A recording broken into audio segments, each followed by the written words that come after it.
Hello các bạn, chào mừng mọi người đã quay trở lại với kênh YouTube Thunderstorm Go của mình.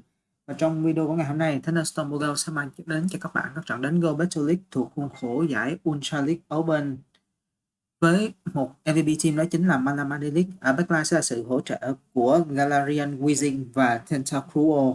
Trong đội hình này thì không có Pokemon nào là Shadow, tuy nhiên mình nghĩ rằng nếu như các bạn có Shadow Tentacruel thì đây sẽ là một Pokemon tốt hơn so với Tentacruel dạng bình thường. Về điểm yếu đối với team này thì mình cho rằng đâu đó sẽ tương đối là struggle đối với những Pokemon mang hệ thép như Registeel. Sandslash cũng là một trở ngại, tuy nhiên với việc Malamar đi đòn Super Power và Weezing đi đòn Overhit thì chúng ta hoàn toàn có thể one shot Alolan Sandslash. Còn với Registeel thì đây là một Pokemon trâu bò, do đó chúng ta không thể nào mà one shot Pokemon này chỉ với một sạc mua được, mà cần phải sử dụng đến team effort. Và đối với team này thì Golok cũng sẽ là một Pokemon tương đối gây ra được nhiều khó khăn, bởi vì chúng ta đi đối Poison ở phía sau và Golok là một Pokemon có sức tấn công tương đối mạnh. Do đó, những Pokemon của chúng ta sẽ tương đối là khó khăn khi đối đầu với Pokemon này. Thì cụ thể đối với những kèo đấu với Registeel, Golok hay thậm chí là Sandslash thì chúng ta sẽ xử lý như thế nào? Mình mời tất cả các bạn đi vào nội dung chính của video ngày hôm nay để được giải đáp ha. Trận đánh đầu tiên chúng ta có Malamar Delic đối đầu với Primarina, một league cực kỳ tệ, và mình đã quyết định ở lại thực hiện một vài đòn sao quay, sau đó chuyển sang Pokemon thứ hai, đó chính là Weezing. Đa phần Primarina trong giải Ultra League Open lần này sẽ đi mua Next Move là Charm, do đó mình cần phải thử nghiệm xem nếu như đó là đòn Waterfall thì mình sẽ ở lại với Malamar.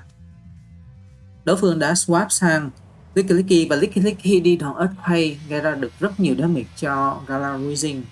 Mình phản công lại với các đòn Brutal Swing và sẽ chờ thời cơ để tung ra một đòn Overhit. Brutal Swing để đưa Lickilicky vào trạng thái mà một đòn Overhit mình cho rằng vẫn không đủ sức để KO. Lickilicky là một Pokemon cực kỳ trâu ở giải Ultra League, đúng như vậy. Và chúng ta sẽ cần đến, mình nghĩ rằng sẽ cần đến một đòn Fairy Wing nữa kèm theo một đòn Brutal Swing để có thể giành được Switch, hoặc là buộc đối phương phải thả CMB. Như vậy là mình đã thả được trên CMB của đối phương với đòn Brutal Swing. Mình đã làm rất tốt khi quyết định bào cả shield của đối phương. Với việc cả hai chỉ còn lại một shield thì trận đấu sẽ phụ thuộc vào Pokemon cuối cùng của mình là Tentacruel, và Pokemon cuối cùng của đối phương hiện tại vẫn chưa rõ là gì.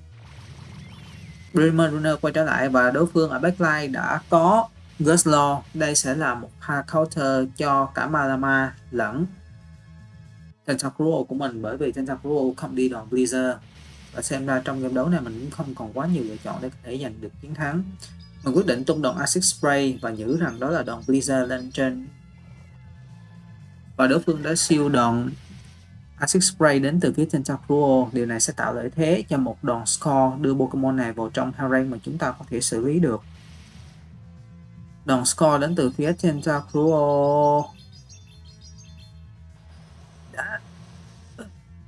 như vậy là mình đã quyết định swap sang Malamar và đối phương đã swap sang Primarina trong tình huống này.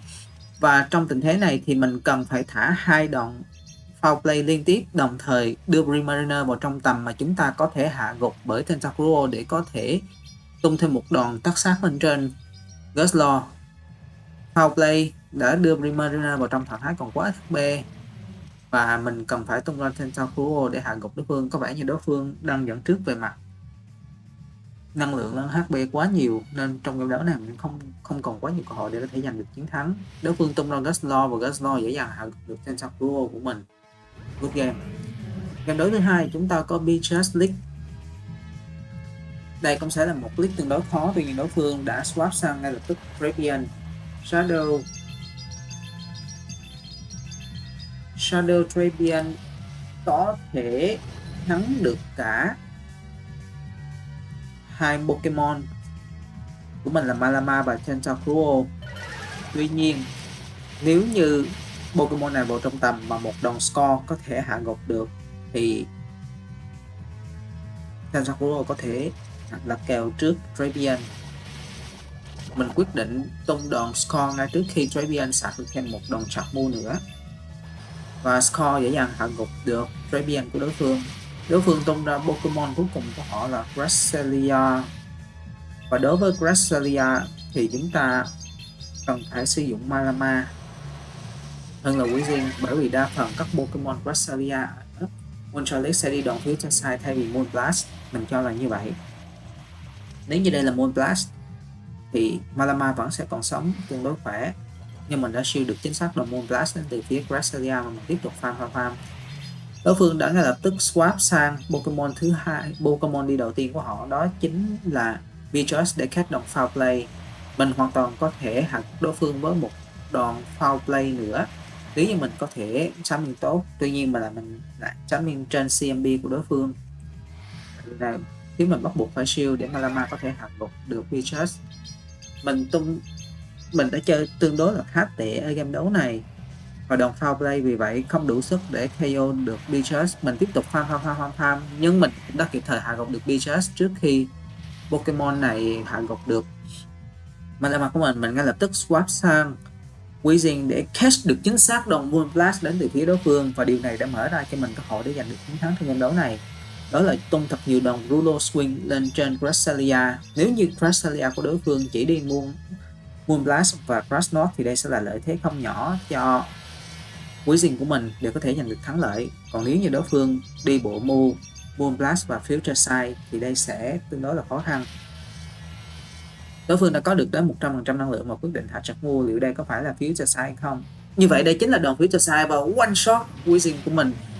Mình vẫn còn đó một Malama còn rất nhiều năng lượng mà mình đã quay trở lại với Malama, tung một đòn foul play để lấy được shield cuối cùng từ Grasslia và thêm một đòn foul play nữa là đủ sức để hạ gục được Pokemon này, giúp mình giành chiến thắng trong game đấu này tương đối là kịch tính. Foul play hạ gục được Grasslia, good game. Game đấu tiếp theo chúng ta có Malama đối đầu với Dragonite.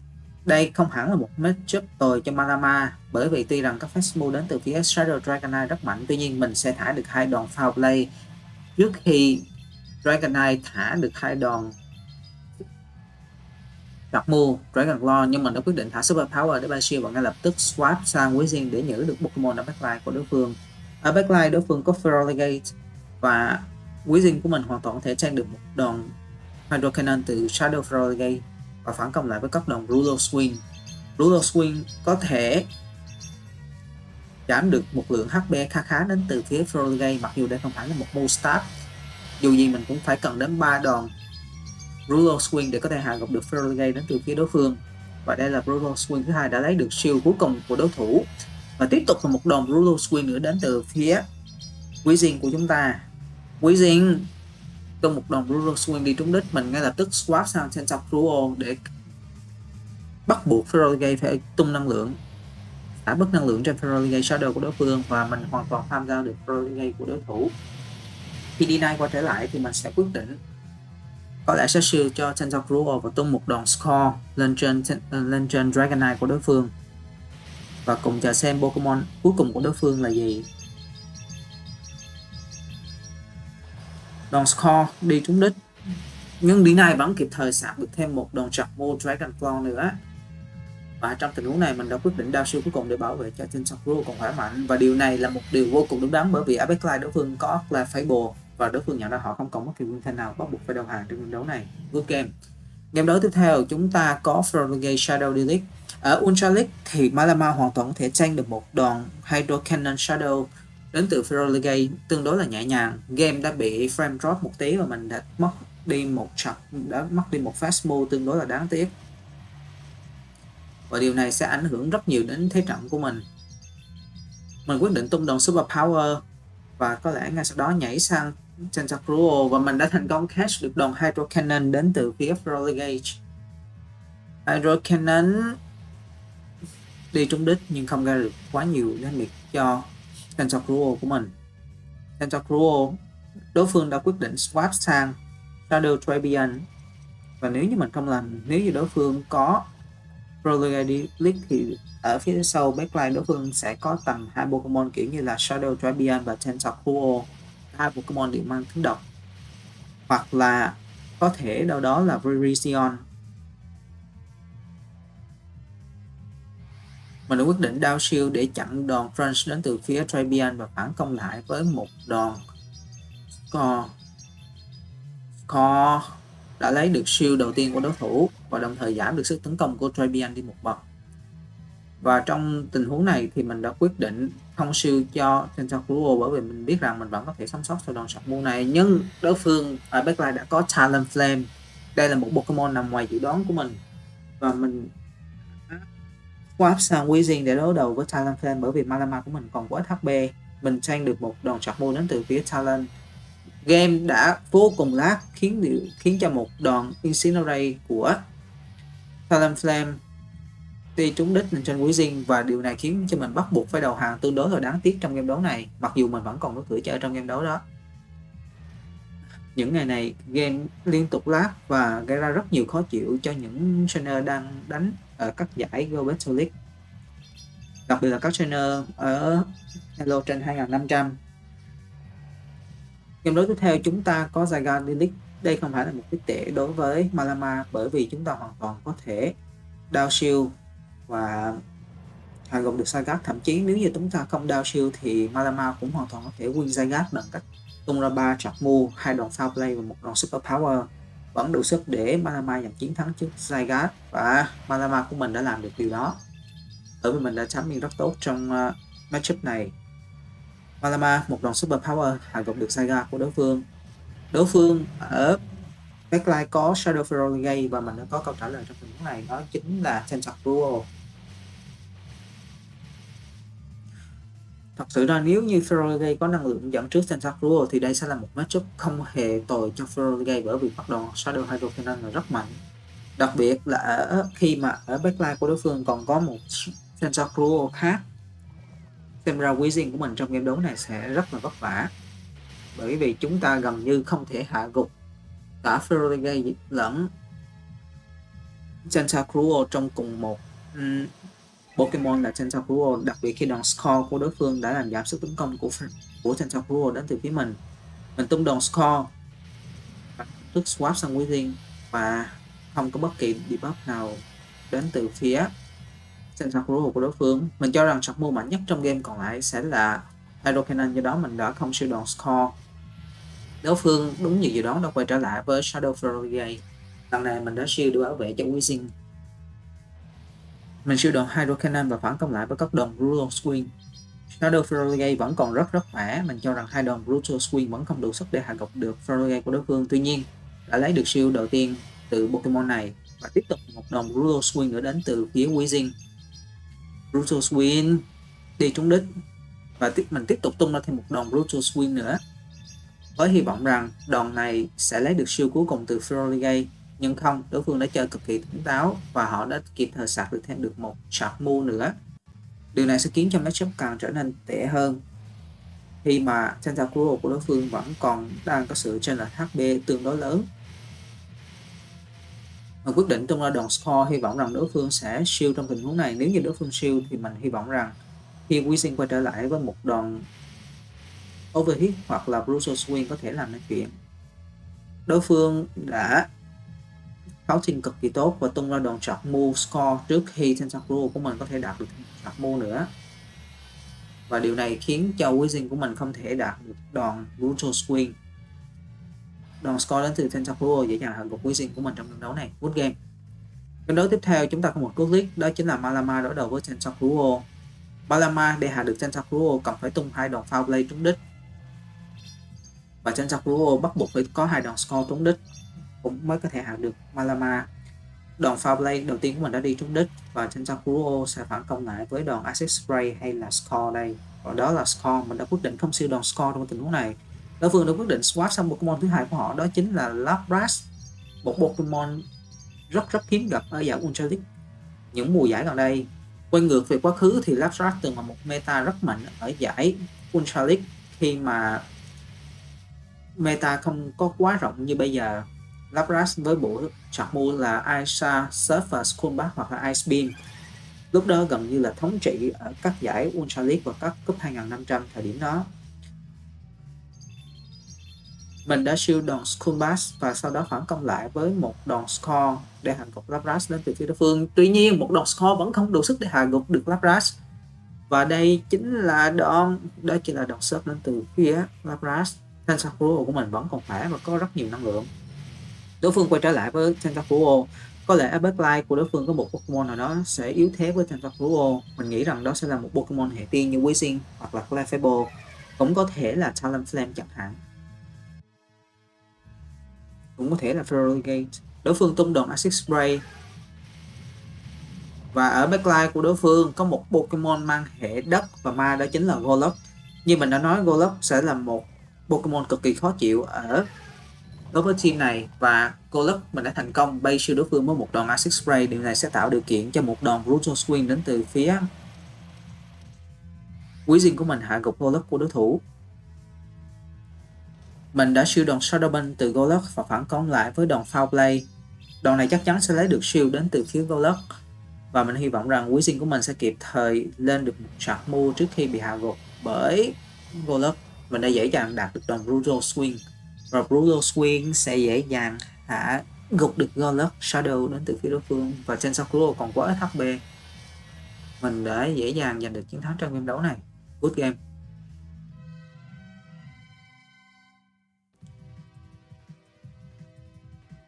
Và đây cũng chính là set đấu mà mình đã giành được thắng lợi 5-0 các bạn ạ. Game đấu tiếp theo chúng ta có một Toothless, đó chính là Virizion. Đối phương ngay lập tức swap sang Shadow Drapion. Không phải, đây là Normal Drapion, mà mình quyết định ở lại với Malama tung một đòn Super Power trước khi swap sang Pokemon khác. Đòn Super Power đi trúng đích, ngay lập tức mình đã swap sang Tentacruel, và Drapion đã nằm trong heo rank mà chúng ta có thể score trúng đích và farm down Pokemon này. Đòn Crunch đã thành công giảm đi sức phòng thủ của Tentacruel. Gần như bất kỳ đòn Crunch nào từ đối phương đánh lên trên các Pokemon của mình đều giảm sức phòng thủ thành công các bạn ạ. Mình cũng tương đối là khó hiểu, như các bạn thấy hai đòn Crunch liên tiếp giảm sức phòng thủ của Tentacruel của mình. Đây chỉ là đòn Aqua Tail, do đó mình đã không siêu đòn này. Aqua Tail và Tentacruel của mình vẫn sống sót qua đòn này, phản công lại với một đòn score. Nếu như đối phương chọn siêu trong tình huống này thì mình sẽ quyết định bỏ swap, nhưng không, đối phương đã chọn không siêu và quay trở lại với Virizion. Mình đã đưa ra một câu trả lời cực khó cho Virizion trong tình huống này, đó chính là Gala Weezing. Các chart move của Virizion chỉ là Leaf Blade và Sacrisaw, do đó Weezing hoàn toàn có thể làm chủ được matchup này và đối phương bắt buộc phải đầu hàng. Game đấu tiếp theo chúng ta có League Malama Mirror. Trong Mirror League thì Pokemon nào có chỉ số tấn công cao hơn sẽ là giành được lợi thế, và mình cho rằng Pokemon của đối phương sẽ làm được điều đó. Foul Play đến từ phía Malama đi trúng đích, mình phản công lại với một đòn Foul Play. Không như ở giải Great League thì Ultra League chúng ta cần phải có 3 đòn chọc mua đi trúng đích mới có thể hạ gục được Malama của đối phương trong kiểu Mirror. Và đối phương tiếp tục tung thêm một đòn Foul Play nữa. Mình cho rằng trong tình huống này hai đòn Super Power sẽ là lựa chọn sáng suốt hơn. Tuy nhiên mình hoàn toàn có thể shield và farm thêm một ít năng lượng nữa nếu như đối phương chọn thả Chakmu, và mình đã quyết định swap sang Weezing để cast được Chakmu đến từ phía Malama của đối phương và tích trữ một đòn Super Power cho Malama của mình. Đối phương tung đòn Super Power, mình đã draw out được ở backline của đối phương Pokemon Tentacruel. Weezing nếu có năng lượng dẫn trước thì chúng ta hoàn toàn có thể spam đòn Brutal Swing liên tục bên trên Tentacruel và đưa Pokemon này vào trong heo rank, mà chúng ta có thể sử dụng Tentacruel để giành được lợi thế. Hai đòn Brutal Swing của mình đã lấy được khoảng gần 40% HP của Tentacruel của đối phương. Mình đã shield đòn Score và farm thêm một ít năng lượng nữa. Và sau khi đến 7 mình đã catch được đòn chặt mua tiếp theo lên trên Tentacruel của mình, và lần này là mình đã catch được đòn Score. Score không thành công debuff được sức tấn công đến từ Tentacruel của mình, và mình cho rằng đối phương sẽ quyết định farm thật nhiều năng lượng trước khi swap, nên mình không thả chặt buông mà quyết định farm thật nhiều để một đòn Score của mình sẽ giảm được HP của đối phương, đồng thời tích trữ được một lượng lớn năng lượng lên ở Tentacruel của mình. Phòng trường hợp Malama của đối phương quay trở lại, đúng như ngoài dự đoán của mình, Malama đã quay trở lại, mà mình quyết định tung đòn Acid Spray để hạ gục Malama của đối thủ. Acid Spray và mình đã swap sang Malama để hạ gục được kèo Mirror. Pokemon cuối cùng của đối phương không rõ là gì, và chúng ta cùng chờ xem. Như vậy đó chính là Copalion. Mình cần phải tung được 2 đòn super power liên tiếp để lấy được cả 2 shield. Đòn super power đầu tiên đi trúng để lấy được shield đầu tiên của Cobalion, và tiếp tục là một đòn super power nữa đến từ phía Malama. Lấy được, nhưng lần này đòn super power đã đi trúng đích và Cobalion chỉ còn lại khoảng 45% HP.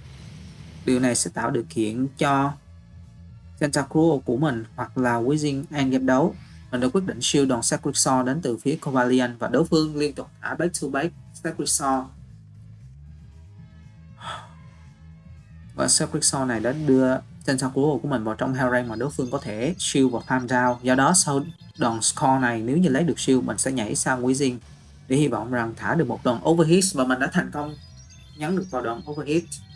Không rõ rằng Tentacruel của đối phương còn nhiều năng lượng hay không, tuy nhiên mình hoàn toàn có thể đạt được thêm một move Brutal Swing nữa trước khi thời gian của game đấu đi đến hồi kết, và Brutal Swing hạ gục được Tentacruel, đồng thời game đấu cũng đã điểm vào thời điểm mà kết thúc hết giờ.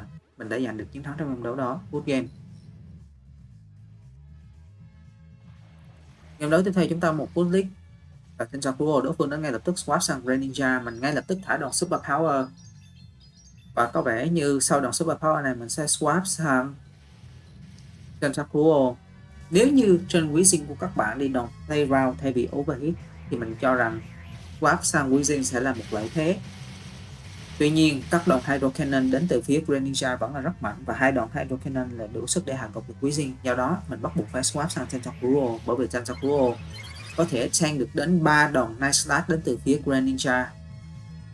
Như các bạn thấy, mình không siêu bất kỳ đòn Night Slash nào dẫu cho đối phương đã được boost một lần. Đối phương ngay lập tức quay ngược trở lại Tentacruel thì mình đã tung đòn score để kéo dài thời gian của Swift Block, đồng thời swap ngược trở lại Malama. Mình đang bị đối phương dẫn trước về phần năng lượng, do đó mình bắt buộc phải giữ cho Malama của mình khỏe mạnh bằng cách shield đòn score đến từ phía Tentacruel, và thật không may cho mình khi đòn score đó đã giảm được sức tấn công của Malama của mình. Mình quyết định được 2 đòn foul play, sau đó thả đòn foul play đầu tiên đi trúng đích, và lần này thì mình có lẽ như sẽ chọn không shield cho Malama nếu như Greninja quay trở lại. Nhưng đây là một quyết định sai lầm, bởi vì backline đối phương vẫn còn có một Talonflame rất mạnh. Mình tung đòn foul play, sau đó swap ngược trở lại Tentacruel để tung một đòn score. Hy vọng rằng đối phương sẽ không shield, tuy nhiên đối phương đã chờ được việc tháo bằng các shield đòn score này đến từ phía Tentacruel. Hiện tại Pokemon còn lại của mình chỉ là Weezing, và đối phương đang dẫn trước về mặt năng lượng quá xa. Do đó trong game đấu này mình bắt buộc phải tank được một đòn chọc move, và đó chính là Flame Charge đến từ phía Talonflame. Greninja của đối phương vẫn còn quá khỏe, và mình cho rằng mình không thể kịp thời lên được chọc move overhit khi đối đầu với Pokemon này. Đồng thời Tentacruel của đối phương vẫn còn một ít HP. Mình quyết định swap sang Malama và mình đã không thành công phạt đối phương bằng các đòn sideways, do đó mình đã phải bắt buộc đầu hàng trong game đấu này. Good game. Game đấu tiếp theo chúng ta có Shadow Feraligatr Delete. Và như thường lệ, mình sẽ để cho đối phương thả sạc move trước. Đây chắc chắn là đòn Hydro Cannon, do đó mình quyết định tank một đòn Hydro Cannon đầu tiên, và sau đó phản công lại với các đòn Super Power. Lần này game đã không lag, frame drop đã không xảy ra, và mình đã đạt được timing cực kỳ tốt. Sau khi đòn Super Power đi trúng đích một lần nữa, mình đã tiếp tục nhảy sang Tentacruel để catch đòn chặt move đến từ phía Feraligatr. Lần này đây chính là kèo mà chúng ta cần phải lưu ý, đó chính là Registeel ở backline. Nếu như trong tình huống chúng ta gặp Registeel ở backline thì Tentacruel bắt buộc phải thả liên tục score back to back, và mình đã thành công giảm được sức tấn công của Registeel. Điều này đồng nghĩa với việc Tentacruel của mình sẽ còn sống sót sau đòn Zap Cannon này, và Zap Cannon không debuff được Tentacruel, do đó mình tiếp tục thả thêm một đòn score nữa, và nếu như đòn score này đi trúng đích thì mình sẽ quay ngược trở lại Malama, và mình có lẽ chắc chắn sẽ phải shield đòn chặt move này, dù đó là Focus Blast hay là Zap Cannon. Đây là Focus Blast đến từ phía Registeel, và đối phương ở backline đã có Weezing. Mình có thể kịp thời tung ra 2 chặt move Power play đối đầu với Wizing của đối thủ. Mình đã timing cực kỳ tốt trong tình huống này. Đối phương quyết định có lẽ sẽ quyết định hoàn toàn farm down Malama, do đó mình cần phải chơi cực kỳ tỉnh táo bằng cách đợi squid clock một tí và sau đó nhảy sang Wizing. Đối phương sẽ thả, có vẻ như là một tình huống thả ngay lập tức của đối thủ, và đây chỉ là đòn brutal swing. Wizing của mình vẫn trang được một đòn brutal swing, và nếu như đây là layround hay là overhit, đây lần này mình đã siêu và mình đã siêu chính xác được đòn overhit. Điều này tạo điều kiện cho Wizing của mình có thể close game đấu này, dẫu cho đối phương đang dẫn trước về mặt năng lượng. Tuy nhiên một đòn overhit đến từ phía Gala Wizing vẫn là rất mạnh, do đó đối phương đã bắt buộc phải siêu đòn này, và mình đã nhảy sang Tensakuro tiếp tục farm. Và đối phương trong tình huống này bắt buộc phải thả Chakmu để hạ gục Tensakuro trước khi Pokemon này đạt được một đòn score. Poker Splash đủ sức để hạ gục được Tensakuro. Mình quay trở lại với Wizing và mình hy vọng rằng một đòn Brutal Swing này có thể hạ gục được Registeel. Registeel rất trâu của giáo Charlie, và một đòn Brutal Swing vẫn không. Như vậy là mình đã lấy được shield đến từ phía Registeel. Tiếp tục là một đòn Brutal Swing nữa và vẫn không thể KO được Registeel, quá trâu bò. Và trong tình huống này mình còn phải tỉnh táo, phải kiểm soát năng lượng cực kỳ tốt. Đối phương đã quay trở lại với Ferrolegate và mình đã farm 4 đòn Fast Move Parry và thả đòn Brutal Swing hạ gục được Ferrolegate. Mình cho rằng Wizing của đối phương đang trống năng lượng và mình quyết định farm thêm 3 đòn nữa, thả đòn Brutal Swing hy vọng rằng sẽ hạ gục được Wizing. Mình đã làm được điều đó và Registeel quay trở lại, một đòn Parry nữa đã giúp cho Wizing của mình giành chiến thắng với chỉ còn lại 1 HP. Một game đấu vô cùng căng thẳng nhưng mình đã xử lý cực kỳ tốt ở đoạn cuối của game đấu này, và đó là lý do mình đã giành được chiến thắng trong game đấu đó. Game đấu tiếp theo thì chúng ta có Malama đối đầu với Golub. Đây cũng là một league mà chúng ta cần phải lưu ý, bởi vì Golub hoàn toàn có thể xử đẹp cả Wizing lẫn Tensakuro ở backline của chúng ta với các fast move Mudslap cực kỳ mạnh. Do đó Malama trong tình huống đi league này cần phải xử lý cực kỳ tốt và siêu chặt move đầu tiên. Phòng trường hợp đó chính là đòn Dynamic Punch. Mình đã siêu được đòn Shadow Bun và đây chắc chắn chỉ là đòn Shadow Bun thứ hai đến từ phía Golub. Lần này mình đã chọn không siêu.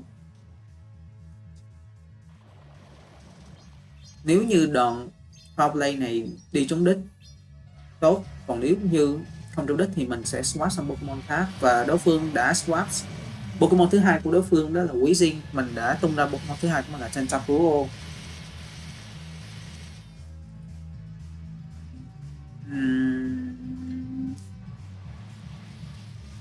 Và Wizing trong tình huống này có vẻ như không còn quá nhiều HP để có thể đối đầu với Tensakuro.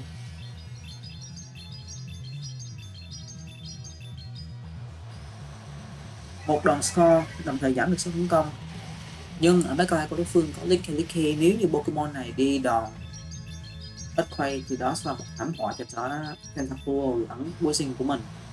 Mình tung ra các đòn score với hy vọng rằng score có thể làm giảm được sức tấn công của Licky, và mình đã siêu đòn này. Đó chính xác là đòn Earthquake. Mình tiếp tục tung ra một đòn score nữa và hy vọng rằng, rất hy vọng rằng đòn score này sẽ thành công giảm được sức tấn công của Licky. Mình đã không làm được điều đó và đồng thời lấy được shield của Licky, do đó mình đã swap sang Wizing. Ở Ultra League hoàn toàn có thể trang được một đòn Earthquake đến từ phía Licky. Mình vẫn còn tương đối là khỏe. Đối phương đã quyết định swap trở lại Wizing để catch Chakmu nhưng họ đã không thành công, và đòn Brutal Swing đến từ phía Wizing cũng không gây ra được quá nhiều damage. Mình quyết định farm thêm một vài fast move nữa, đồng thời thả một đòn Brutal Swing lên trên Wizing của đối phương để hạ gục Pokemon này. Khi mà Licky quay trở lại, một đòn overhit sẽ là đủ để giúp mình giành được chiến thắng. Đối phương nhận ra điều đó và họ đã phải đầu hàng trận đấu này.